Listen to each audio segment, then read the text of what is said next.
Triangular junction के रूप में रिप्रेजेंट करता है और इसके फॉर्मेशन सेलुलर मॉडिफिकेशन के द्वारा होता है। मैं अपना डेफिनेशन लिखूंगा तो उसका कोई फायदा नहीं होगा, तो इसलिए एनसीईआरटी के आधार पे यही कहता है कि ये सेलुलर मॉडिफिकेशन है at point of contact of BCT and afferent arteriole.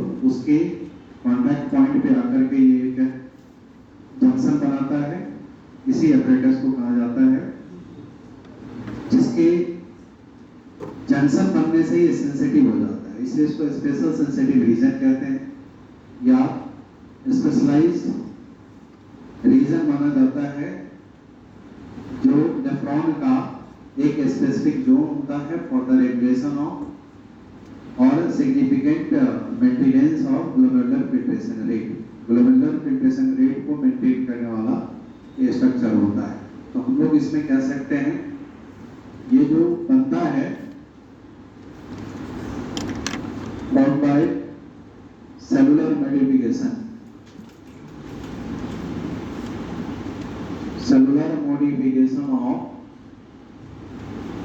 cellular modification in BCP and apparent arteriole at point of contact, ऐसा आपको वहां लिखा मिलेगा।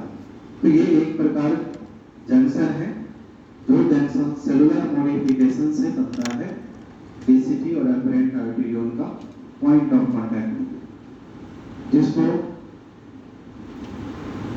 स्पेशल सेंसिटिव रीजन कहते हैं।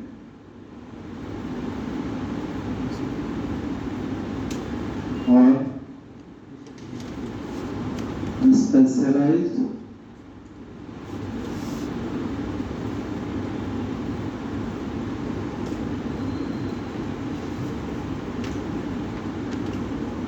पोर्शन ऑफ नेफ्रॉन का,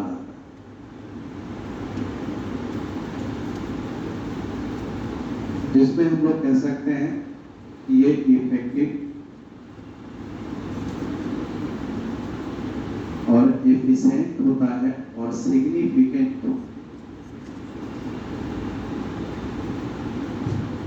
for regulation of glomerular filtration rate. Glomerular filtration rate के regulation ये सिग्निफिकेंट होगा या एफिशिएंट होगा, ठीक है। तो ये आपको इसके बारे में बताया जाता है। यहाँ पे अगर हम ये जंक्शन देखें तो ये जंक्शन आपको इस प्रकार का रिप्रेजेंट करता है। ये बोमेंस कैप्सूल हो गया और इस बोमेंस कैप्सूल में आपको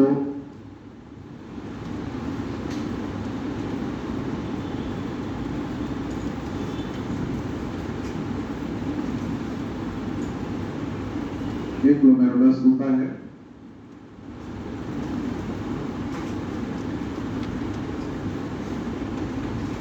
इस ग्लोमेरुलस के फ्रंट में चला आता है बीसीटी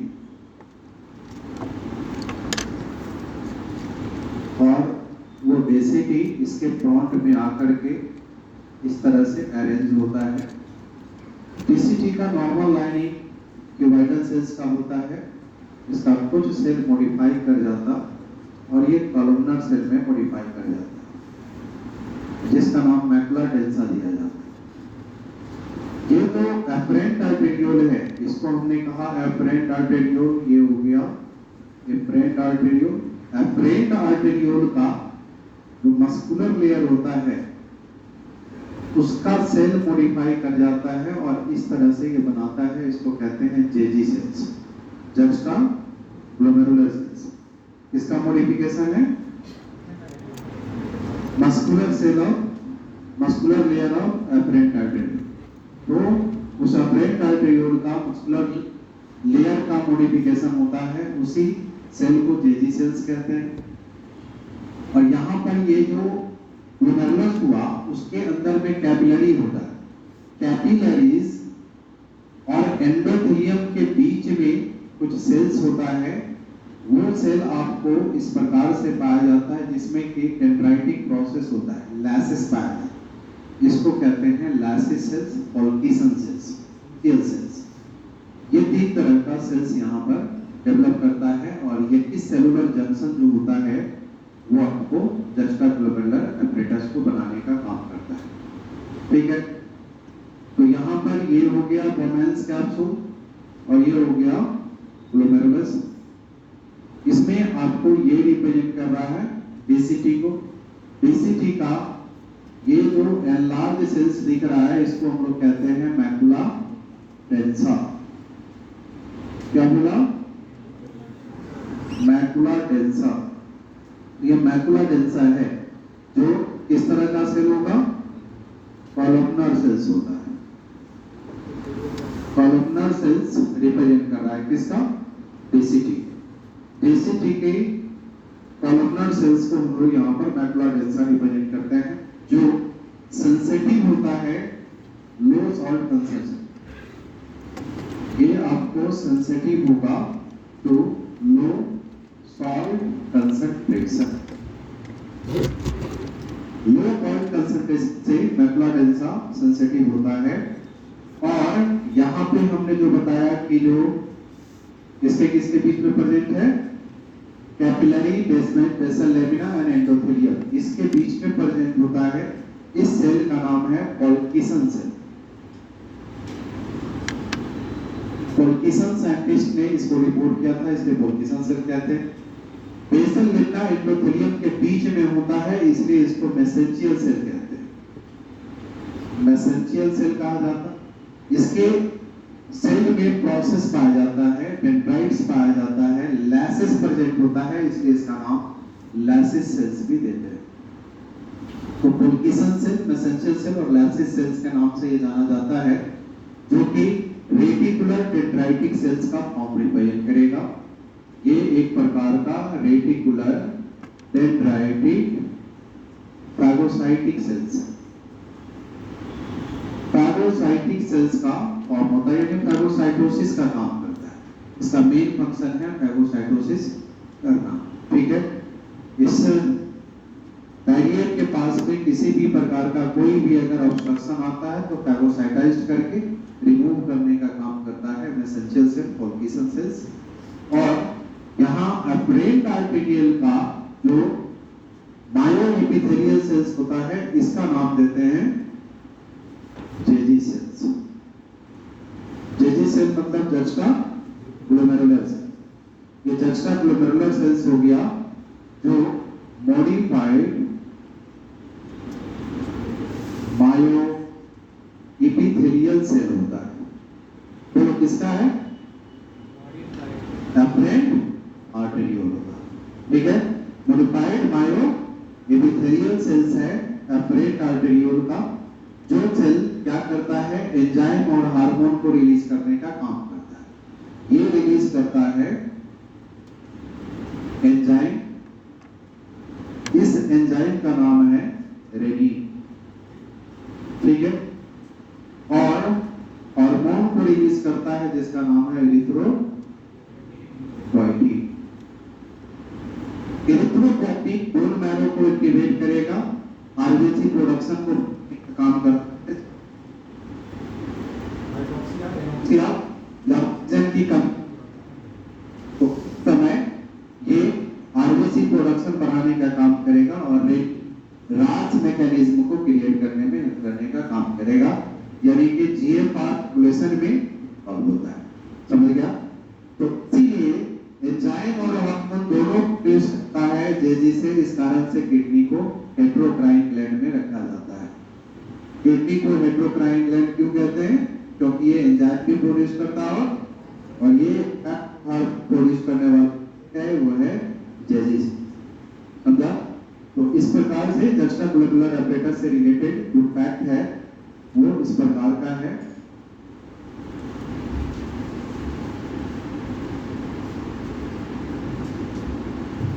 नेक्स्ट इसमें नेफ्रॉन में हमने देखा है ग्लोमेरुलस। प्रॉक्सिमल नेफ्रॉन में जाने से पहले एक पोर्शन नेफ्रॉन का है ग्लोमेरुलस। ग्लोमेरुलस का जो कंडीशन देखा जाता है ये एक प्रकार से टर्म ऑफ कैपिलरीज रिप्रेजेंट करता है।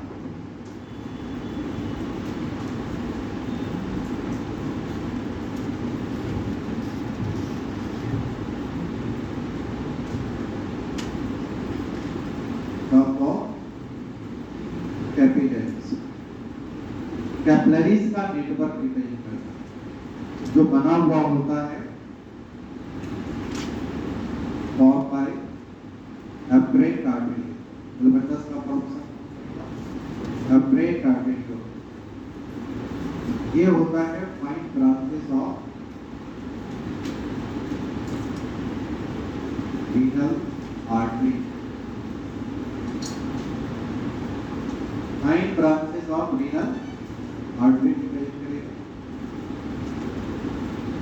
उसी अब्रेट आर्टरियोल से बना होता है। इसके ब्लड को होगा its blood carry away by अब्रेट आर्टरी, ब्लड आता है अब्रेट से, ये अब्रेट बना दिया और फिर इसके ब्लड को ले जाने का काम करेगा अब्रेट आर्टरी। तो इसके ब्लड को ले जाने का काम अब्रेट आर्टरी हो सकता है। ये एनसीईआरटी का और एडिशनल पॉइंट मैं बोल देता हूँ कि ग्लोमेरुलस जो होता है एक ग्लोमेरुलस आपको लगभग 50 कैपिलरीज से बना होता है, जैसे एक प्रकार का नेटवर्क होता है 50 कैपिलरीज का ब्लड ग्लोमेरुलस, और ये एक प्रकार से 25 टाइम्स हाई परमेबिलिटी करता है। जनरल कैपिलरी के कंपेयर में 25 times high permeability normal capillary का काम होता है उससे कितना ज़्यादा होगा, इतना ज़्यादा परमेबिलिटी होता है। और ये 50 कैपिलरीज का इस तरह से ग्लोमेरुलस का कैपिलरी का यूज करेगा। प्रॉक्सिमल नेफ्रॉन में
बैलेंस कैप्सूल जो होता है वो डबल पाइप, जैसे एनसीईआरटी में लिखा होगा double wall cup like structure. तो ये कप लाइक ऐसा ब्लाइंड सैक के फॉर्म में होता है, तो इसलिए इसको हम थोड़ा सा कंप्लीट फॉर्म में लिख दिया, double wall cup like blind sac के फॉर्म में ये देखा जाएगा। एनसीईआरटी में लिखा हुआ मिलेगा इनक्लोज ग्लोमेरुलस। ग्लोमेरुलस इनक्लोज करता है, क्यों इनक्लोज करता है? तो उसको हमने कंप्लीट कर दिया है कि इनक्लोज करता है ग्लोमेरुलस को टू फॉर्म माल्पीजियन बॉडी, माल्पीजियन बॉडी बनाने के लिए एंड अल्ट्राफिल्ट्रेशन apparatus बनाने के, ठीक है। ये एक एक वर्ड जो इनकम्प्लीट है उसको कंप्लीट करने से ये एडिशनल पॉइंट नहीं होता है, जो आपके दिमाग में ये आता है कि एडिशनल होता है। ये टर्म जो है वो जो भी बता रहे हैं वो सारा चीज वही है, सेंस कंप्लीट हम कर रहे हैं और इसीलिए उसी तरह से उसको रीड करेंगे तो दिमाग में रहेगा। और इसको बिगिनिंग पार्ट ऑफ, जैसे हमने कहा कि नेफ्रॉन में ग्लोमेरुलस प्लस रीनल ट्यूब्यूल्स दिया है, लेकिन एनसीईआरटी में ही लिखा हुआ मिलेगा कि बोमेन्स कैप्सूल को बिगिनिंग पार्ट ऑफ नेफ्रॉन लिखता है। मतलब एक्चुअली नेफ्रॉन का पार्ट बोमेन्स कैप्सूल से ही स्टार्ट होता है, लेकिन जब उसमें दिया जाएगा चॉइस तो उसके आधार पे हम ग्लोमेरुलस को भी यूज कर सकते हैं। अब ये जो double walled cup like structure है वो कैसे रिप्रेजेंट करता है? उसमें एक बाहर का ये वॉल होता है जिसको हम पेराइटल वॉल कहते हैं। तो पेराइटल वॉल या विसरल वॉल जब भी अगर कहा जाएगा, ये बाहर का वॉल पेराइटल वॉल हो गया और अंदर का जो वॉल होता है इसे कहते हैं विसरल वॉल। ये हो गया विसरल वॉल। तो इनर हो गया विसरल वॉल और आउटर हो गया पेराइटल वॉल। चाहे पेराइटल हो या विसरल हो, हमेशा कहीं का भी पेराइटल विसरल होता है, चाहे हार्ट के ऊपर हो, लंग्स के ऊपर हो, गट के ऊपर हो, सारा पेराइटल और विसरल क्या होगा?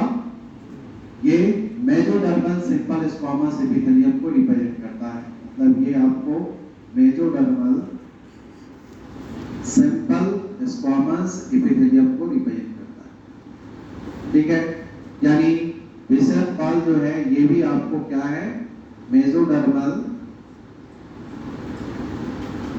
सिंपल स्क्वामस एपिथेलियम को रिप्रेजेंट करता है, ठीक है। अब ये सिंपल स्क्वामस एपिथेलियम का कुछ सेल मॉडिफाई कर जाता है और उसमें पिट का फॉर्मेशन हो जाता है। जिस स्क्वामस सेल में, फ्लैट सेल में पिट का अपीयरेंस हो जाता है, पेडिसेल्स का अपीयरेंस हो जाता है, उसका नाम पड़ जाता है पोडोसाइट्स।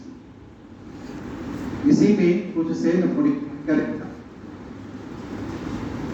और वो बना देता है पोडोसाइट्स। तो पोडोसाइट्स का मतलब आप कहा जाएगा तो ये क्या है? एक प्रकार का एनलार्ज्ड फ्लैट सेल होगा। फ्लैट सेल मतलब स्क्वामस सेल्स।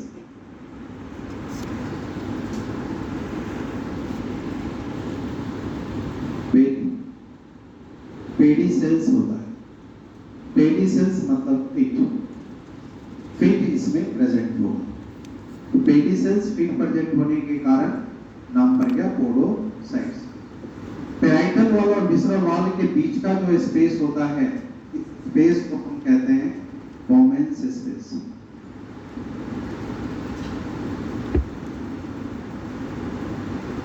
कैप्सुलर स्पेस कहा जाता है। बोमेन्स स्पेस कह सकते हैं, कैप्सुलर स्पेस कह सकते हैं। यानी ये स्पेस हो गया between parietal wall and visceral wall. Parietal wall and visceral wall के बीच के स्पेस को हम कहेंगे बोमेन्स स्पेस, कैप्सुलर स्पेस, ठीक है। अब यहाँ पे जो इसका रिलेशन है ग्लोमेरुलस के साथ, क्या रिलेशन होता है, क्या इसका इंपोर्टेंस होता है? एक्चुअली पेडिसेल्स और जो पोडोसाइट्स है उसका यहाँ पे होने से इंपोर्टेंस क्या होता है? तो इसका जो केस देखा जाता है कि जैसे अगर आप देखें ये ब्लड कैपिलरीज है और ब्लड कैपिलरीज के लाइनिंग को क्या कहते हैं? एंडोथेलियम। ये एंडोथेलियम का अपीयरेंस शो करता है। ये हो गया ग्लोमेरुलर कैपिलरी। ऐसे ऐसे 50 कैपिलरी जिसके अंदर है ग्लोमेरुलस के अंदर, इसी कैपिलरी के साथ ये विसरल लेयर जो होता है, वो विसरल लेयर इस प्रकार से इसका पोरोसाइट जो होगा इस कैपिलरी के साथ मर्ज करता है। यहाँ पर ये आपको ये हो गया पोरोसाइट्स, ये पोरोसाइट्स है। इस पोरोसाइट्स का जो पेरिसेल्स है वो देखिए कहाँ चला जा रहा है, कैपिलरी में पेनिट्रेट करेगा। ये कैपिलरी के अंदर पेनिट्रेट करेगा। इस तरह से कैपिलरी में पेनिट्रेट करके फेनेस्ट्रेशन बनाता है और फेनेस्ट्रेशन बनने के कारण इसकी परमेबिलिटी 100 to 500 टाइम्स इंक्रीज कर जाता है। ऐसे ही ग्लोमेरुलर कैपिलरी नॉर्मल कैपिलरी से कितना गुना ज्यादा परमेबिलिटी हो करता है, 25 टाइम्स। लेकिन फेनेस्ट्रेशन हो जाने के बाद अगेन इसकी परमेबिलिटी कितना बढ़ जाता, 100 to 500 टाइम्स बढ़ जाता है। और इसी फेनेस्ट्रेशन के कारण यहाँ पर थोड़ा सा भी ब्लड का प्रेशर होता तो फिल्टर होना चालू हो जाता है।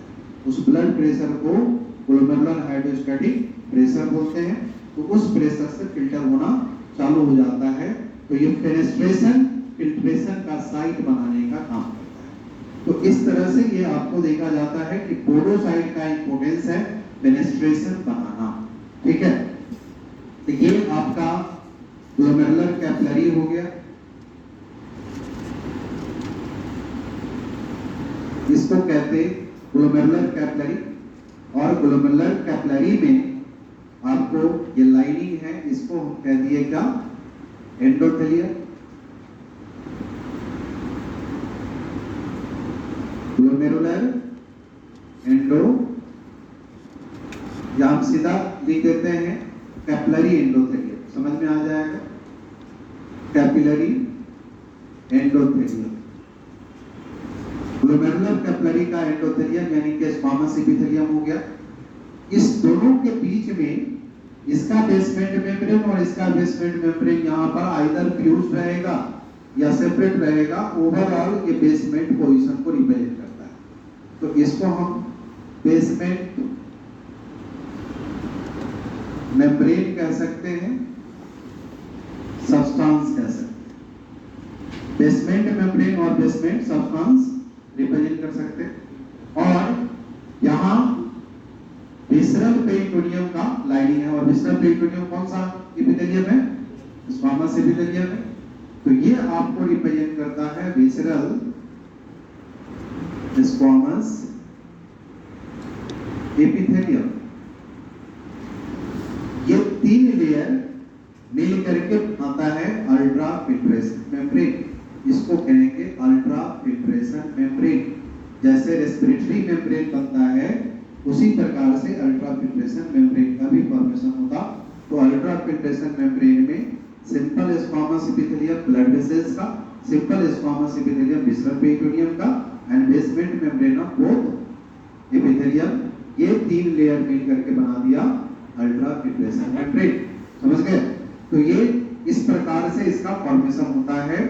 और यहाँ पे आपने ये सेल का नाम पहले से जान चुके हैं कि ये क्या नाम है इसका, पोरोसाइट है।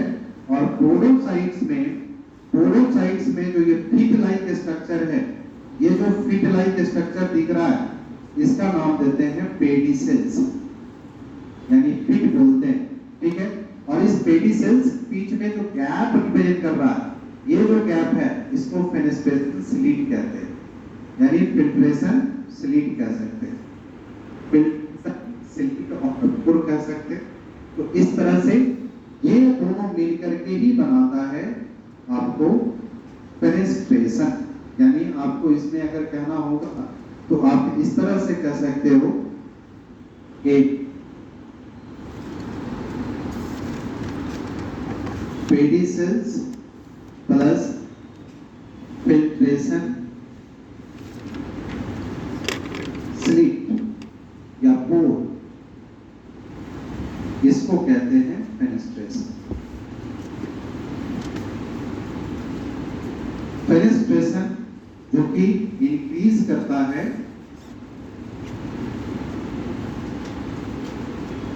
परमेबिलिटी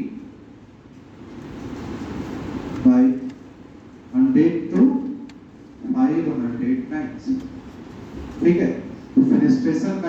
डिफरेंस यहाँ पर यही है।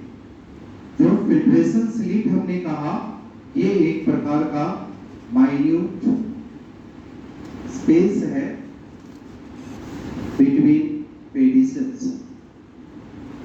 पेडिसेल्स के बीच का ये स्पेस होता है, जिसका डायमीटर अगर कहा जाएगा तो 25 to 100, इसका डायमीटर 25 to 100 नैनोमीटर रिप्रेजेंट करता है।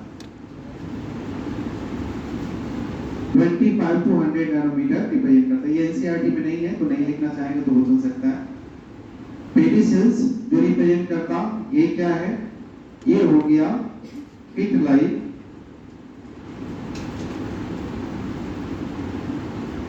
Projection of podocytes. पोडोसाइट का फिट लाइक प्रोजेक्शन को ही पेडिसेल्स कहते हैं। तो इस तरह से फेनेस्ट्रेशन करने से परमेबिलिटी बढ़ता है, और परमेबिलिटी बढ़ने से अल्ट्रा फिल्ट्रेशन में हेल्प करने का काम करेगा। तो इस तरह से अल्ट्रा फिल्ट्रेशन apparatus को बनाने में ये अल्ट्रा फिल्ट्रेशन मेम्ब्रेन प्लस आपको फेनेस्ट्रेशन रिप्रेजेंट करेगा। समझ गए? अब मैं जो लिखना चाहते लिखे, नहीं लिखना चाहते नहीं लिखे, लेकिन इसमें मैं बता देता हूं कि अल्ट्रा फिल्ट्रेशन मेम्ब्रेन का कंपोजिशन ये हुआ। अल्ट्रा फिल्ट्रेशन apparatus बोलेगा तो ultra filtration membrane plus fenestration है, ये दोनों मिल करके अल्ट्रा फिल्ट्रेशन apparatus कहलाता है। तो मेम्ब्रेन में 3 लेयर हो गया, और उस लेयर के साथ जो इंट्रिकेट अरेंजमेंट होता है वही आपको बनाता है इस प्रकार से। तो फेनेस्ट्रेशन जो होता है वो आपको ये फेनेस्ट्रेशन बनता है इंट्रिकेट अरेंजमेंट ऑफ पोडोसाइट्स के कारण।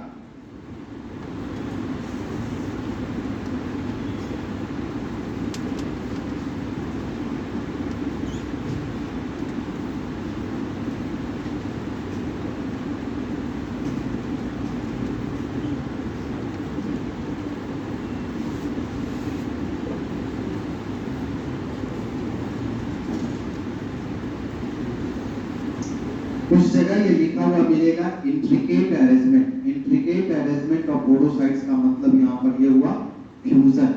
तो ये फ्यूजन जो होता है फिल्ट्रेशन स्लिट्स एंड पेडिसेल्स का, उसी को हम लोग इंट्रिकेट अरेंजमेंट कहते हैं।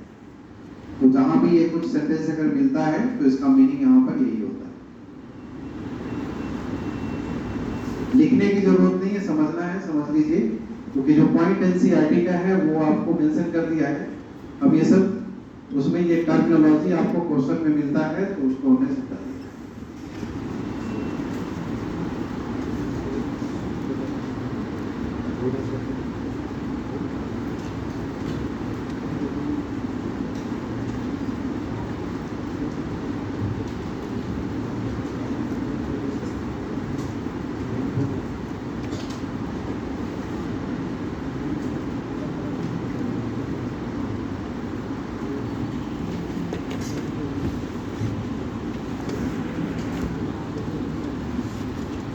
इसके बाद आपका पीसीटी है, proximal convoluted tubules. Proximal convoluted tubules के बारे में एनसीईआरटी का डेफिनेशन ये मिलेगा कि ये हाईली कॉइल्ड नेटवर्क रिप्रेजेंट करता है of renal tubules. Renal tubule का हाईली कॉइल्ड नेटवर्क को रिप्रेजेंट करता है पीसीटी, जो कि एक प्रकार का लॉन्गर ट्यूब्यूल कहलाएगा। तो ये लॉन्गर ट्यूब्यूल का फॉर्म रिप्रेजेंट करता है, जो कॉइल्ड नेटवर्क बनाता है, इसलिए लॉन्गर ट्यूब्यूल का फॉर्म रिप्रेजेंट करेगा। इसके लाइनिंग के बारे में फंक्शन ऑफ रीनल ट्यूब्यूल में लिखा है, तो वो एसिमेट्रिक लिखा है, इसलिए वहां का पॉइंट में यहाँ पर सिस्टमैटिक करके मैं लिख दे रहा हूँ। यहाँ पर इसकी जो लाइनिंग होता है वो लाइन होता है with brush border divider epithelium. Brush border divider epithelium जो यहाँ पाया जाता है वो एपिथेलियम एक्चुअली होता है कि ये इंक्रीज करता है surface area of reabsorption. Brush border cuboidal epithelium का मतलब क्या है? इसमें लगा रहेगा विलाई। माइक्रोविलाई का अपीयरेंस को करता है जो इंक्रीज करता है रीअब्जॉर्प्टिव सरफेस एरिया। तो सरफेस एरिया बढ़ाने का काम करता है। रीअब्जॉर्प्शन का सरफेस एरिया बढ़ाने का काम करता, यानी ये सेलेक्टिव रीअब्जॉर्प्शन एंड सेक्रीशन के लिए स्पेशलाइज्ड फीचर बनाने का काम करता है। यहाँ पर ब्रश बॉर्डर क्यूबाइडल एपिथेलियम सिर्फ इसी पोर्शन में क्यों पाया जाता है? रेस्ट पोर्शन में भी माइक्रोविलाई होता है, लेकिन ब्रश बॉर्डर हम इसे पीसीटी में ही बोलते हैं। इसका रीजन क्या है? इसका रीजन ये होता है कि यहाँ पर एक्टिव रीअब्जॉर्प्शन एंड सेक्रीशन की जरूरत पड़ता है, और एक्टिव रीअब्जॉर्प्शन के लिए एडिशनल माइटोकॉन्ड्रिया रिजर्व फूड ये प्रेजेंट होता है ब्रश बॉर्डर क्यूबाइडल एपिथेलियम। तो यहाँ पर इसीलिए ये एक्टिव रीअब्जॉर्प्शन के और सेक्रीशन के लिए स्पेशलाइज्ड लाइनिंग का कंडीशन यहाँ पर देखा जाएगा। ठीक है। अदर देन एनसीईआरटी हम एडिशनल पॉइंट ये बताते हैं कि पार्स रेक्टा करके वर्ड आता है, वो क्या रिप्रेजेंट करता है? पार्स रेक्टा का मतलब होता है non कन्वॉल्यूटेड distal part of PCT को हम पार्स रेक्टा कहते हैं। तो पीसीटी का ही एक कंपोनेंट होता है, उसको कहा जाता है पार्स रेक्टा। क्योंकि फिगर में हमने भाषा रेक्टा देखा था, लेकिन ये पार्स रेक्टा जो होता है वो ब्लड वेसल नहीं है, बल्कि ये रीनल ट्यूब्यूल्स होता है। तो इसको कहा जाएगा नॉन कन्वॉल्यूटेड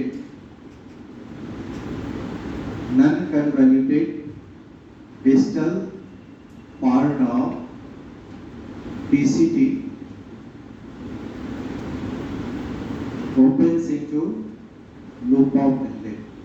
जो पोर्शन लूप ऑफ हेनले में ओपन करता है उस नॉन कन्वॉल्यूटेड डिस्टल पार्ट को हम कहते हैं पार्स रेक्टा। तो पार्स रेक्टा रीनल ट्यूब्यूल है, भासा रेक्टा ब्लड वेसल्स, दोनों में अंतर यहाँ पर इस तरह का देखा जाता है। नेक्स्ट है लूप ऑफ हेनले।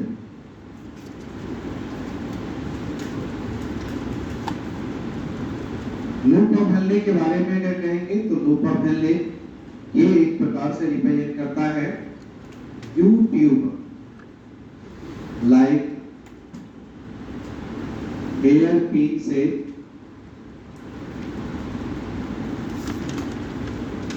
ट्यूब्यूल होता है with descending limb and ascending. Descending limb and ascending limb के साथ ये यूट्यूब लाइक स्ट्रक्चर का फॉर्मेशन करता है। तो ये हेयर पिन से ट्यूब्यूल का ये फॉर्म होगा, जिसमें डिसेंडिंग लिम्ब और असेंडिंग लिम्ब का फॉर्म रिप्रेजेंट करता है। इसमें इसका जो लेंथ होता है वो डिटरमाइन करता है concentration of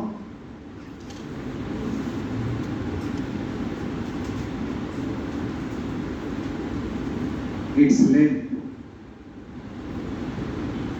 determine the concentration of filtrate और यूरिन।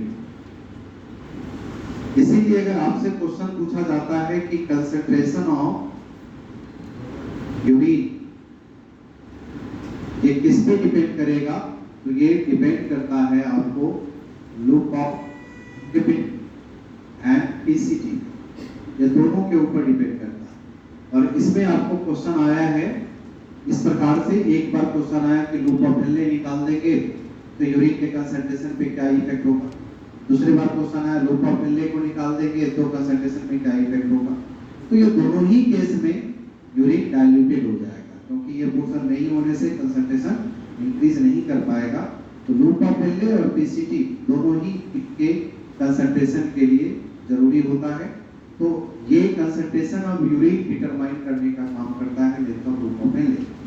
अब इसमें जो डिसेंडिंग असेंडिंग लिम्ब है उसमें इसका जो केस देखा जाता है कि एक नीचे की तरफ एक ऊपर की तरफ जाता है। तो वो लाइनिंग की बात अगर किया जाएगा तो उसमें कैसा देखा जाता है, ये लाइन होता है with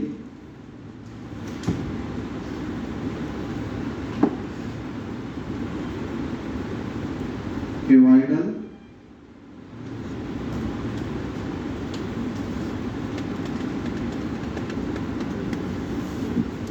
cells with less number of microvilli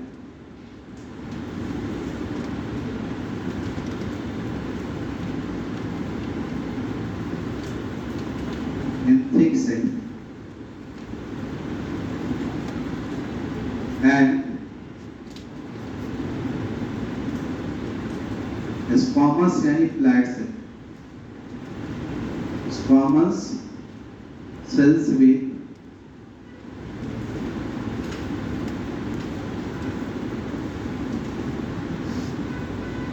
least number of microvilli in thin segment।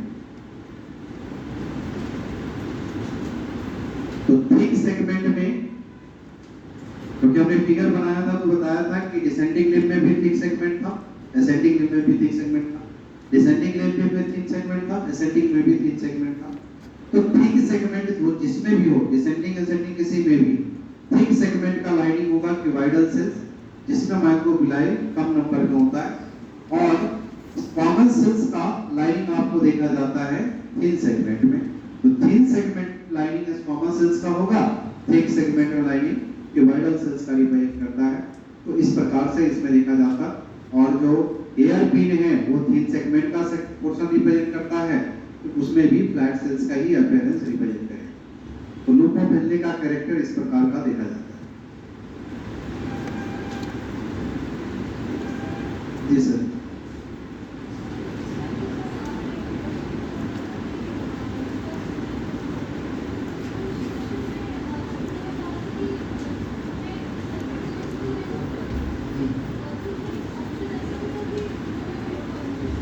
No urine, urine formation होगा लेकिन diluted urine. No urine formation, urine तो बनेगा ही। लूप ऑफ हेनले सिर्फ रिमूव किया है, only loop of Henle remove किया है, रीनल ट्यूब्यूल्स रिमूव कर दिया जाएगा तो यूरिन फॉर्मेशन नहीं होगा। समझा? अगर सिर्फ लूप ऑफ हेनले हटाएंगे तो उस कंडीशन में यूरिन डाइल्यूट कर जाएगा, कंसंट्रेट नहीं होता है। ठीक है? एंटायर रीनल ट्यूब्यूल हटाया जाएगा तो यूरिन फॉर्मेशन नहीं।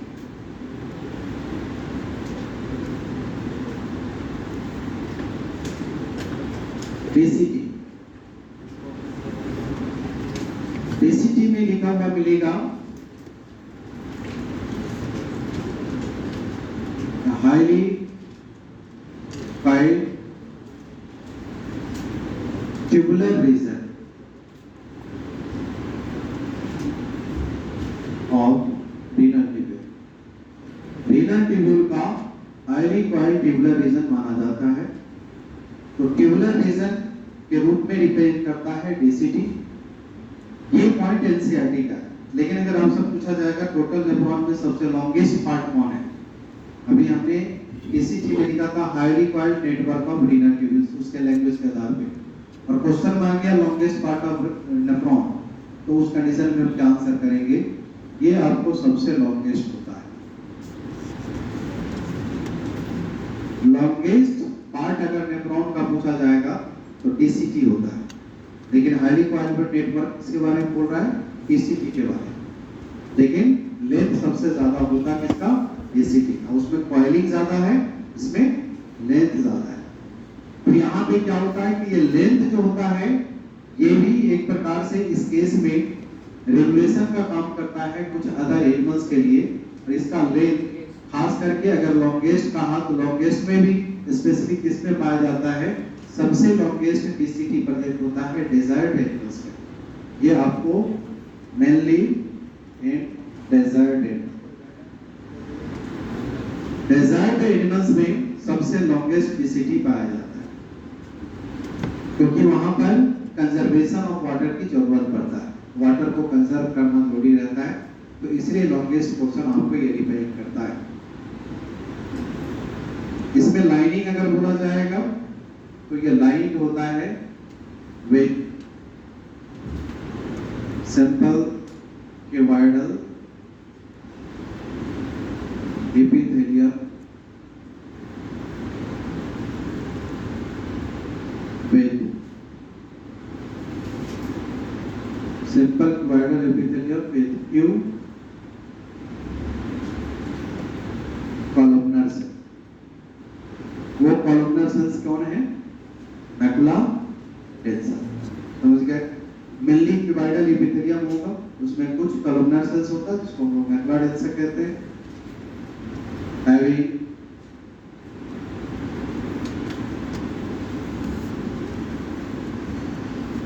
few number of microvilli।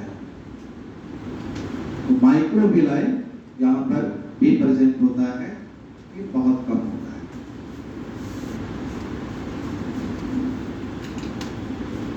Next है कलेक्टिंग डक्ट।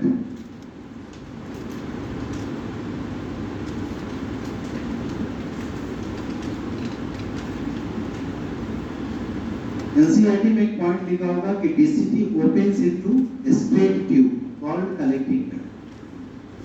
स्ट्रेट ट्यूब मतलब ये एक प्रकार का एक स्ट्रेट ट्यूब को रिप्रेजेंट करता है जिसमें ओपनिंग होता है कलेक्टिंग डक्ट का।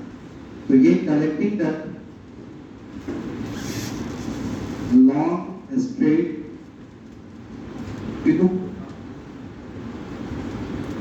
From cortex to medulla. अब यहाँ पर हम ये एडिशनल पॉइंट नहीं है, लेकिन ये लिखा हुआ है फंक्शन ऑफ रीनल ट्यूब्स। ये point function of renal tubes में ये स्ट्रक्चर में लिखा है। हम दोनों को मिला के कंप्लीट फॉर्म रिवाइज कर रहे हैं। जितने भी लोग जो लग रहा है कि एडिशनल पॉइंट है, ये सब पढ़ाई नहीं करते हो आप लोग, एनसीईआरटी सही से पढ़ नहीं रहा है। कई बार कई बच्चे ये बात हमको बोलता है कि सर ज्यादा पढ़ा देते हैं, एक भी पॉइंट एक्स्ट्रा नहीं होता है, और जिसको एक्स्ट्रा लग रहा है इसका मतलब एनसीईआरटी कोई पढ़ नहीं रहा है। तो सही से एनसीईआरटी तो समझ नहीं रहा है या पढ़ नहीं रहा है। जो पढ़ेगा उसको एक्स्ट्रा दिखेगा ही नहीं, क्योंकि यहाँ मैं सिस्टमैटिक बताता हूँ, एनसीईआरटी में स्कैटर्ड लिखा हुआ है, और वही चीज आपको सही से समझ करके आपको पढ़ना है। ये लॉन्ग स्ट्रेट ट्यूब होगा कॉर्टेक्स से मेडुला तक। जो कलेक्टिंग डक्ट एक्चुअली लाइंड होता है विद सिंपल क्यूबाइडल एपिथेलियम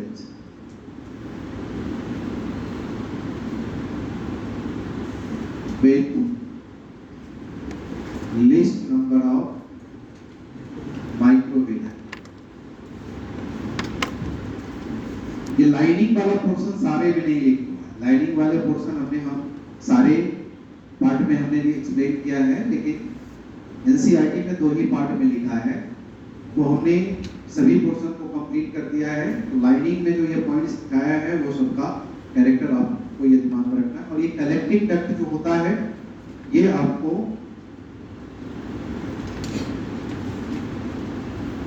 जैसे डीसीटी के बारे में आपको बोलता है ओपन इनटू कलेक्टिंग डक्ट, ये कहता है कि ओपन है into straight tube called collecting into collecting. Collecting duct में ओपन करता, हमने फिगर में बताया था कि डीसीटी ओपन करता है कलेक्टिंग डक्ट में through connecting duct. Connecting duct उसके बीच में पाया जाता है, तो उसका कोई कंसेप्ट नहीं है, इसलिए डायरेक्ट आप ओपन इनटू कलेक्टिंग डक्ट में डीसीटी ही कंसीडर करिए, वही पॉइंट आप एनसीईआरटी का याद है।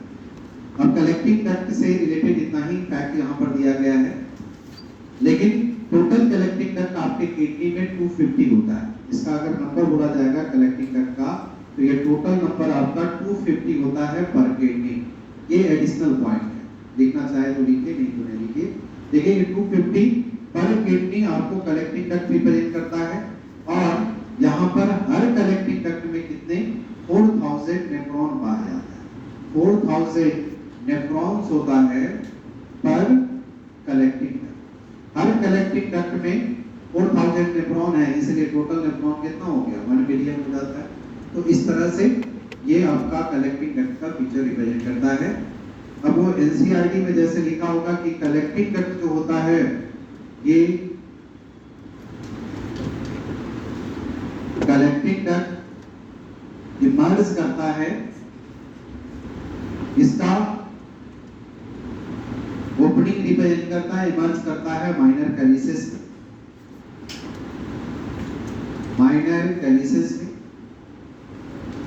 और माइनर कैलिसेस ओपन करता मेजर कैलिसेस में, और और मेजर ओपन पेल्विस, तो चीज उसमें सेंटेंस में लिखा हुआ होगा। तो ये आपको इसमें रिप्रेजेंट यही करता है कि कलेक्टिंग डक्ट, जैसे हमने बताया कलेक्टिंग डक्ट के बाद डक्ट ऑफ बेरिनी है, पेपिलरी डक्ट है, ये सब एनसीईआरटी में कोई कंसेप्ट नहीं है। वहां पर डायरेक्ट देता है कि कलेक्टिंग डक्ट ओपन करता माइनर कैलिस में, माइनर कैलिस, मेजर कैलिस में, मेजर कैलिस, फिंगर कैलिस। तो आपको उस कंसेप्ट पे क्वेश्चन आता है रियल डक्ट, तो वो हमने रियल डायग्राम के थ्रू बता दिया है, और एनसीईआरटी के लैंग्वेज का जो चीज है वो आप इस तरह से याद रखें। ये था नेफ्रॉन के स्ट्रक्चर से related fact.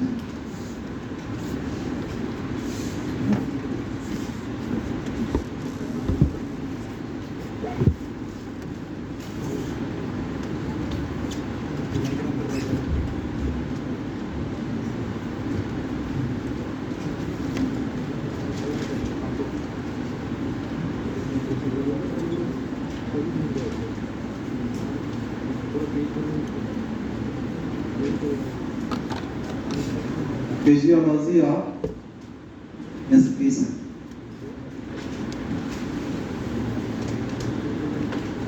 Physiology of excretion, अब पूरे रिलेशन समझ में आए इसलिए इसको बता रहे हैं। एनसीईआरटी ने स्टार्ट किया है फॉर्मेशन ऑफ यूरिन से, ठीक है, लेकिन अब फॉर्मेशन ऑफ यूरिन और एक्सक्रीशन में क्या डिफरेंस है वो क्लियर होने के लिए जानना जरूरी है क्या रिलेशन होता है। तो फिजियोलॉजी ऑफ एक्सक्रीशन जो होता है वो इसका दो स्टेप आपको रिप्रेजेंट करता है। एक स्टेप होता है केमिकल और एक होता है फिजिकल। केमिकल और फिजिकल स्टेप या मैकेनिकल स्टेप कहते हैं। केमिकल स्टेप को कहा जाता है यूरिया फॉर्मेशन, इसको बोलते हैं यूरिया फॉर्मेशन, और फिजिकल स्टेप को बोलते हैं urine formation.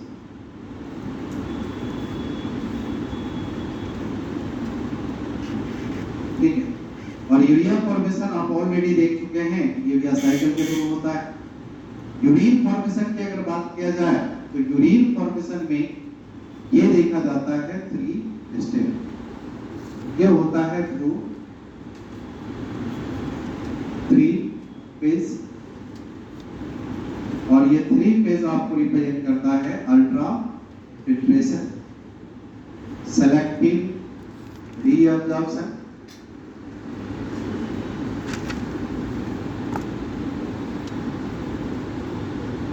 Selective secretion, selective reabsorption and selective secretion, ये 3 स्टेप रिप्रेजेंट करता है। तो आपको यहाँ पे हमने केमिकल प्रोसेस भी पहले ही बता दिया यूरिया साइकिल के थ्रू। तो urea cycle actually chemical part होता है फिजियोलॉजी ऑफ एक्सक्रीशन का, और यूरिन फॉर्मेशन फिजिकल पार्ट हो गया, और यूरिन फॉर्मेशन में ये 3 प्रोसेस आपको रिप्रेजेंट करता है। अब यहाँ पर जो यूरिन फॉर्मेशन का केस देखा जाता है उसको एक्सप्लेन किया गया है लडविक के द्वारा। मैकेनिज्म ऑफ यूरिन फॉर्मेशन अगर कहेंगे, लडविक ने इसको एक्सप्लेन करने का काम किया था, और ये जो 3 फेज होता है वो आपको इस प्रकार से तो करेगा।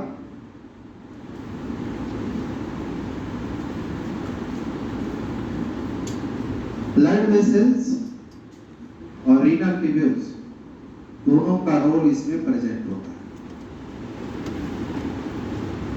दोनों का रोल किस प्रकार का इन्वॉल्व होगा? ब्लड वेसल्स में भाषा या पेरिक्यूलर कैपिलरीज, ये दोनों में से कोई भी कंपोनेंट हो सकता है। तो आप बोर्ड पे ध्यान दीजिए, इसको हमने क्या कहा था? एफरेंट आर्टेरियोल, ये हो गया एफरेंट आर्टेरियोल। एफरेंट आर्टेरियोल का डायमीटर क्या है? ज्यादा। एफरेंट आर्टेरियोल का डायमीटर, अब ये डायमीटर का डिफरेंस होने के कारण यहाँ पर क्या होगा? प्रेशर डेवलप करेगा। ये ब्लड के अंदर जो प्रेशर डेवलप होता है, फ्लूइड के अंदर जो प्रेशर डेवलप होता है उसको कहते हैं ग्लोमेरुलर हाइड्रोस्टैटिक प्रेशर। समझ गए? एनसीईआरटी इसको लिखता है ग्लोमेरुलर कैपिलरी प्रेशर। तो ग्लोमेरुलर कैपिलरी प्रेशर वहां लिखता है, मतलब ग्लोमेरुलर हाइड्रोस्टैटिक प्रेशर के बारे में ही बोल रहा है। अब यहाँ पर ये ग्लोमेरुलर हाइड्रोस्टैटिक प्रेशर जो होता है, ये प्रेशर आपको पॉजिटिव प्रेशर होगा, मतलब प्रेशर डिफरेंस से क्रिएट हुआ कि यहाँ डायमीटर ज्यादा, यहाँ डायमीटर कम।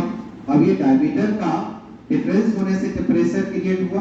प्रेशर जब क्रिएट होगा तो ये प्रेशर लगभग 60 mm ऑफ Hg का ये प्रेशर क्रिएट होता है। ये पॉजिटिव प्रेशर होगा, क्योंकि ये प्रेशर इस फ्लूइड को बाहर की तरफ फोर्स क्रिएट करने का काम करेगा। ठीक है, इसमें इसीलिए कहा जाता है कि जब ये प्रेशर डिफरेंस है तो यहाँ पर फ्लूइड का प्रेशर क्रिएट होने से फ्लूइड बाहर की तरफ पुश किया जा रहा है। लेकिन अगर यहाँ दोनों का डायमीटर सेम हो जाए तब उस कंडीशन पे क्या होगा, ये प्रेशर जीरो हो जाएगा। और प्रेशर जीरो हो जाएगा तो रीनल सप्रेशन चला है। तो कभी कभी क्वेश्चन ऐसा करके देगा कि what difference between afferent arteriole and efferent arteriole renals equal in diameter. तो उस कंडीशन में क्या हो जाएगा, रीनल सप्रेशन चला है। तो ये दिमाग में रखना है कि इस तरह का कंडीशन जो है वो ये डायमीटर का डिफरेंस होने के कारण ही ये प्रेशर क्रिएट होता है, और प्रेशर क्रिएट होने के कारण फ्लूइड बाहर की तरफ मूव करेगा। अब ये फ्लूइड जो बाहर जा रहा होगा ब्लड का, इस फ्लूइड के मूवमेंट को अपोज करने का काम करता है इसके अंदर का प्रोटीन। ब्लड के अंदर में एल्बुमिन है, ग्लोबुलिन है, जो क्लोराइडल प्रोटीन होता है। ये प्रोटीन इसको अपोज करने का काम करता है।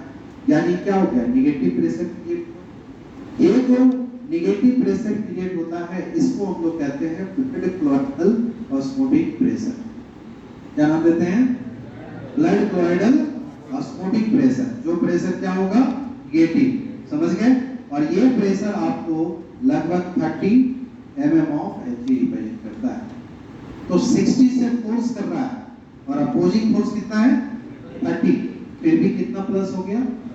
इसका मतलब है इस प्रोटीन के अपोज करने से भी ये पानी रुकेगा नहीं। यहां से ये प्लाज्मा फिल्टर होकर के आ जाएगा कहां, इंटरस्टिशियल स्पेस। और इंटरस्टिशियल स्पेस में जो है यहां पे फ्लूइड पाया जाता है। ये जो फ्लूइड यहां रहता है वो फ्लूइड इसको अपोज करता है बाहर आने से। ये जो इंटरस्टिशियल फ्लूइड के द्वारा जो अपोजिंग फोर्स क्रिएट किया जाता है इसको कहते हैं इंटरस्टिशियल फ्लूइड प्रेशर। समझ गए। इंटरस्टिशियल स्पेस में जो फ्लूइड होगा वो फ्लूइड को बाहर मूव करने से अपोज करता है। उस फ्लूइड के द्वारा जो प्रेशर क्रिएट हुआ उसका नाम क्या देंगे, इंटरस्टिशियल फ्लूइड प्रेशर। तो अपोजिंग फोर्स है, मतलब ये क्या हो, ठीक है। और ये निगेटिव प्रेशर होता है -10 mm ऑफ। अभी भी कितना प्रेशर ज्यादा है, +20 है। इसका मतलब है इसके रोकने से भी ये फ्लूइड नहीं रुकेगा और ये फ्लूइड आ जाएगा कहां, कैप्सुलर स्पेस। लेकिन कैप्सुलर स्पेस में जब एंटर कर रहा होगा तो कैप्सुलर स्पेस में ये पहले से फ्लूइड प्रेजेंट होता है, वो इसको अपोज करने का काम करेगा एंटर करने से। जो कैप्सुलर फ्लूइड का जो पहले से एग्जिस्टेंस कैप्सुलर फ्लूइड है उसको अपोज कर रहा है, उस प्रेशर को कहते हैं कैप्सुलर फ्लूइड प्रेशर। समझ गए, उसको क्या बोलेंगे, ये कैप्सुलर फ्लूइड प्रेशर भी अपोज कर रहा है। तो अपोज करने का मतलब क्या होता है, निगेटिव प्रेशर।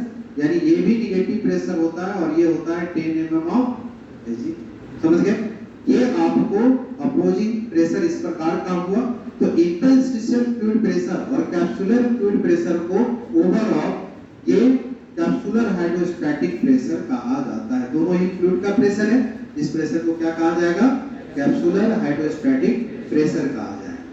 तो अपोजिंग फोर्स कितना होंगे, 50, और बोर्डिंग फोर्स कितना होंगे, अभी भी प्रेशर कितना ज्यादा है, +10। इसके कारण अब यहां से ये फिल्टर होकर के इस कैप्सुलर स्पेस में चला आता है। और ये कैप्सुलर स्पेस में जो फिल्टर होकर के फ्लूइड आ गया इसको हम कहते हैं capsular filtrate, nephric filtrate, glomerular filtrate. ये यहाँ पर जो आया इसी को कहा जाएगा ग्लोमेरुलर फिल्ट्रेट, जिसको प्राइमरी यूरिन कहते हैं। ये प्राइमरी यूरिन का फॉर्मेशन हो गया। अब ये फिल्ट्रेट जो यहाँ अल्ट्राफिल्ट्रेशन, ये प्रोसेस प्रोसेस इस तरह से ये पूरे फोर्स जो यहाँ इन्वॉल्व हुआ और इसको फिल्टर करने में हेल्प किया, इस प्रोसेस को अल्ट्रा फिल्ट्रेशन कहते हैं। ये प्रोसेस क्या हो गया? Ultra filtration. अब ये जो ग्लोमेरुलर फिल्ट्रेट रीनल ट्यूब्यूल से मूव करेगा, पीसीटी में आएगा, पीसीटी से डिसेंडिंग लिंब में जाएगा, ऐसे मूव करता हुआ जाएगा। तो यहाँ से क्या करता है, इसमें यूजफुल कंपोनेंट का रीअब्जॉर्प्शन होता है। ये रीअब्जॉर्ब करके पहले इंटरस्टिशियल स्पेस में जाएगा, कहाँ जाएगा? मेडुलरी इंटरस्टिशियल फ्लूइड में जाएगा, और मेडुलरी इंटरस्टिशियल फ्लूइड से फिर ये अब्जॉर्ब कर ले ब्लड वेसल्स। ये क्या है? ब्लड वेसल है। ये ब्लड वेसल है, मतलब वासा रेक्टा या पेरिक्युलर कैपिलरीज में से कोई होगा। तो ये इसको फिर यहाँ रीअब्जॉर्ब कर लेता है। इस प्रोसेस को क्या देते हैं? Selective reabsorption. समझा? क्यों सेलेक्टिव रीअब्जॉर्प्शन कहा?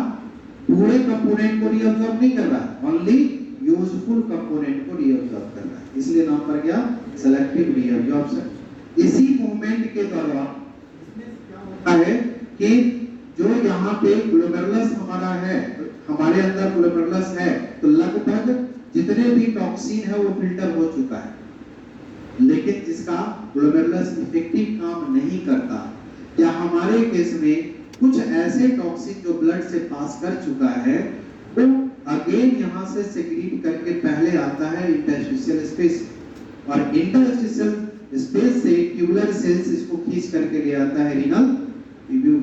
समझ गए? तो फिल्ट्रेट होकर के यहाँ ब्लड गया, और उस ब्लड में अगर कोई टॉक्सिन बच गया फिर ग्लोमेरुलर फिल्ट्रेशन के बाद भी, तो वो टॉक्सिन को ब्लड से सेक्रीट करने का काम करेगा किसमें? इंटरस्टिशियल फ्लूइड में, और उस इंटरस्टिशियल फ्लूइड से फिर ट्यूबुलर सेल रीअब्जॉर्ब करके ले लेता है ट्यूब्यूल के अंदर में। इसको कहते हैं सेलेक्टिव सेक्रीशन। ये जो प्रोसेस हो गया उसको क्या कहेंगे? Selective secretion. समझ गया क्यों सेलेक्टिव सेक्रीशन कहा? क्योंकि हर तरह का सेक्रीशन नहीं हो रहा है। ब्लड में जो हार्मफुल कंपोनेंट है, इम्प्यूरिटीज है, टॉक्सिन है, सिर्फ उसी का सेक्रीशन होता है। समझा? और ये सेक्रीशन हुआ, रीअब्जॉर्प्शन हो गया, फिर उसके बाद जो ये बच गया, ये आपको फिल्ट्रेट कहलाता है यूरिन। तो यूरिन का फॉर्मेशन ये 3 स्टेप में इस तरह से कंप्लीट करता है। Ultra filtration, selective reabsorption and selective secretion होने के बाद आपको ये यूरिन तैयार हो जाता है। क्लियर? तो इस 3 स्टेप में आपका यूरिन का फॉर्मेशन देखा जाता है। यही है mechanism of urine formation. Clear?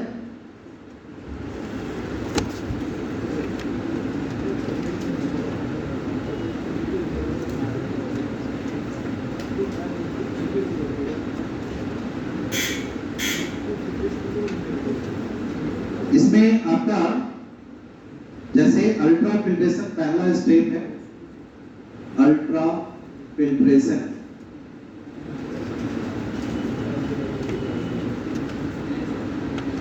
ये कैसा प्रोसेस है? Ultra filtration physical passive process होगा, नॉन सेलेक्टिव है। इसमें से कुछ सेलेक्टेड कंपोनेंट नहीं आ रहा है, कुछ भी साइज के अनुसार पास कर जाएगा, वो सब आ जाएगा। इसीलिए इसको क्या कहते हैं? Non selective physical and passive process.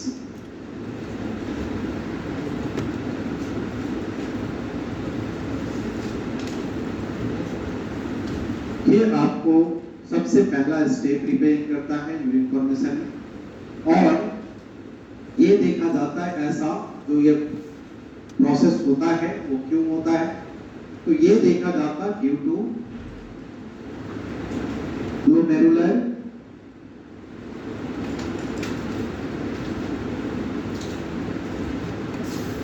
Capillary blood pressure.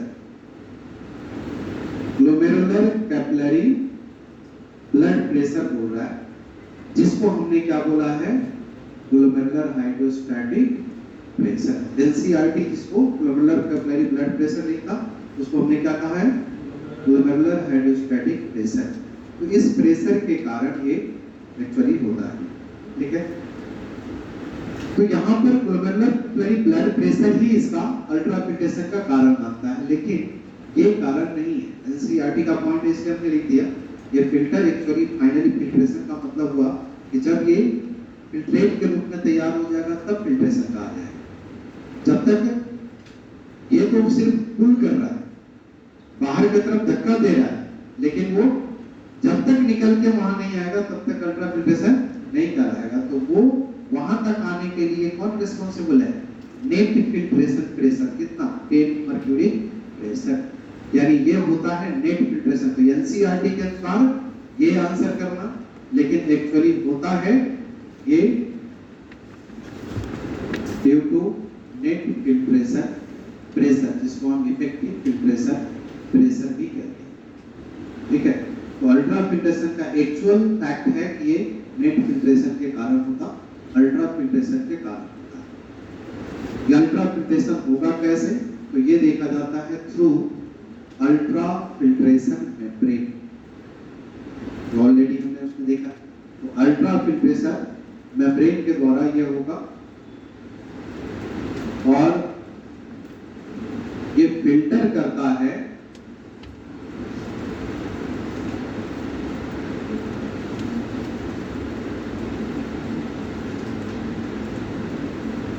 Filter the blood. 2 point है एनसीईआरटी में, हम उसको एक ही में कन्वर्ट कर देते हैं। Filter the blood so finally due to ultra filtration membrane. Ultra filtration membrane होने के कारण माइन्यूटली ये फिल्टर हो जाता है। ठीक है, और ये जो फिल्टर करता है ब्लड को, वो कितना करता है? About 1100 to 1200 ml per minute by both kidney। इसको हम लोग कहते हैं रीनल ब्लड फ्लो। ये आपको रीनल ब्लड फ्लो कहलाता है। ठीक है, तो रीनल ब्लड फ्लो कितना हुआ? 1100 to 1200 पर मिनट रिप्रेजेंट करता है। तो रीनल ब्लड फ्लो का कंडीशन ये रिप्रेजेंट करता, जो कि ये 1/5 ऑफ कार्डियक आउटपुट रिप्रेजेंट करता है। टोटल कार्डियक आउटपुट का 1/5 रिप्रेजेंट करेगा। तो ये आपका ब्लड के फिल्ट्रेशन का कंडीशन इस तरह से देने का काम करता है। यहाँ पे अल्ट्रा फिल्ट्रेशन का जो प्रोडक्ट बनता है वो कैसे बनता है? यहाँ इस फिल्ट्रेशन की बात को हम लोग करते हैं, उसमें कहते हैं, जैसे एनसीईआरटी लिखता है कि blood plasma minus protein, blood plasma minus protein, protein को छोड़कर के सभी कंपोनेंट प्लाज्मा का आएगा, ऐसा होता है। लेकिन ऐसा है नहीं, लेकिन फिर भी आप उसी एनसीईआरटी के पैटर्न पे लेकर के चलना होगा कि ब्लड प्लाज्मा माइनस प्रोटीन जो होगा, इसी को कहते हैं फिल्ट्रेट इन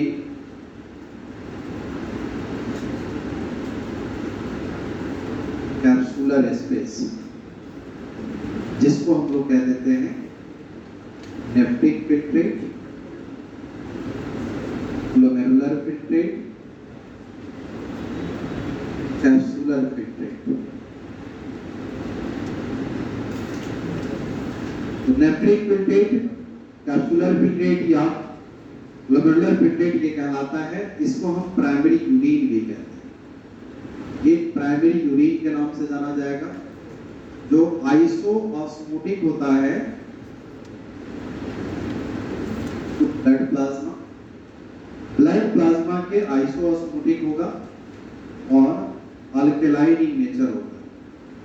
अब ये 3 पॉइंट हमने आउट ऑफ एनसीईआरटी लिखा है, ये चॉइस में आया हुआ है, इसलिए हमने इसको लिख दिया। तो ये प्राइमरी यूरिन कहलाता है, आइसोऑस्मोटिक, मतलब ब्लड प्लाज्मा के जैसे ही ये नेचर रिप्रेजेंट करेगा और अल्कलाइन फॉर्म रिप्रेजेंट करता। तो ब्लड प्लाज्मा माइनस प्रोटीन, यानी इसमें ये होता है एक्चुअली कि ग्लोमेरुलर फिल्ट्रेट हम उसको कहते हैं, कोई भी मॉलिक्यूल जो 5800 डाल्टन से नीचे का मॉलिक्यूल होता है, सारे मॉलिक्यूल पास करके इसमें आएगा। वो लेस देन 5800 डाल्टन का जो साइज होता है वही इसमें आता है फिल्ट्रेट में। तो इस तरह से देखा जाता, लेकिन आपको याद रखना है ब्लड प्लाज्मा माइनस प्रोटीन जो होगा वो आपको फिल्ट्रेट को रिप्रेजेंट करता है। तो इस प्रकार से देखा जाता है। अब यहाँ पे हमने कहा कि इसका फिल्ट्रेशन का कारण कौन है? नेट फिल्ट्रेशन प्रेशर, या इसको हम इफेक्टिव फिल्ट्रेशन प्रेशर कहा। समझ गए? नेट फिल्ट्रेशन प्रेशर और इफेक्टिव फिल्ट्रेशन प्रेशर का मतलब हुआ glomerular hydrostatic pressure minus blood क्लोइडल osmotic pressure plus capsular hydrostatic pressure. और ये कितना था? 60 माइनस ये कितना था? 30 और ये कितना था? 20, यानी ये फाइनली कितना आया? 10 मर्क्यूरी। तो ये आपको नेट फिल्ट्रेशन प्रेशर और effective filtration pressure 10 mercury pressure represent करता है। और इस प्रेशर के कारण जो फिल्ट्रेशन होता है उसी का नाम दिया जाता है ग्लोमेरुलर फिल्ट्रेशन रेट। समझ गए? यहाँ पर ये देगा ग्लोमेरुलर फिल्ट्रेशन रेट।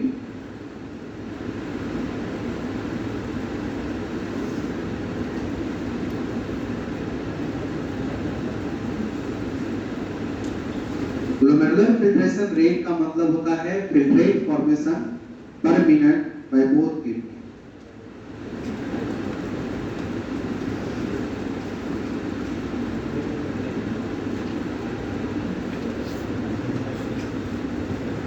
पर मिनट बाय बोथ किडनी।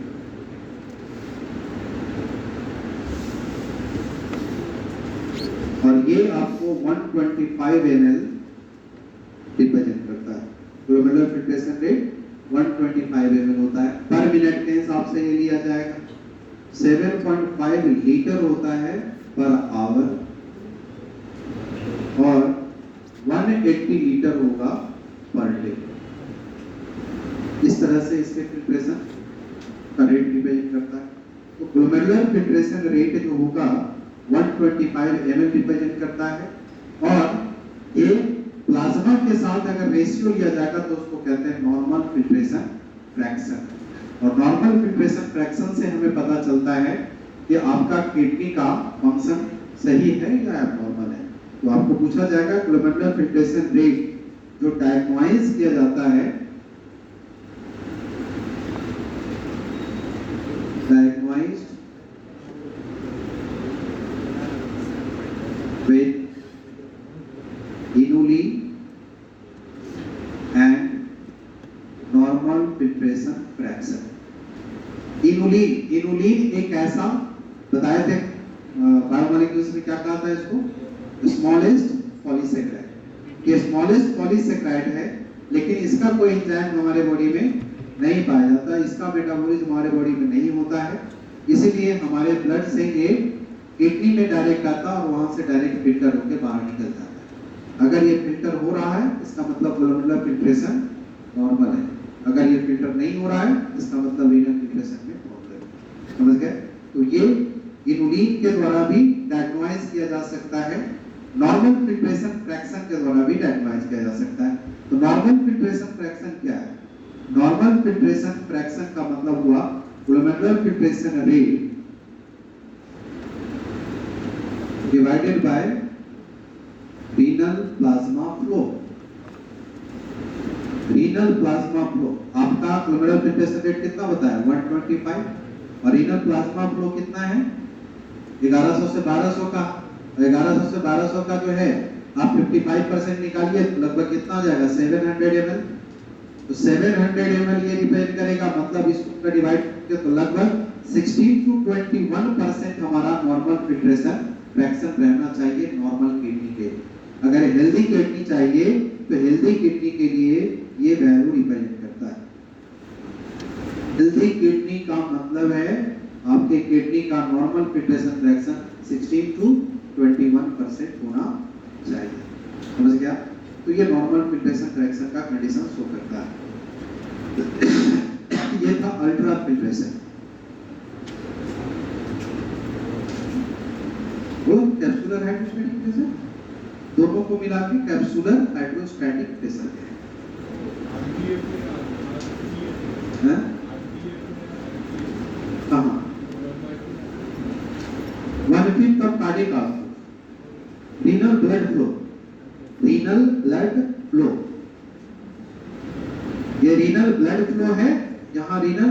और प्लाज्मा फ्लो है। आरएफपी जो लिखा है, आरपीएफ ये हो गया प्लाज्मा फ्लो और ये है ब्लड फ्लो।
मला काढून देतात.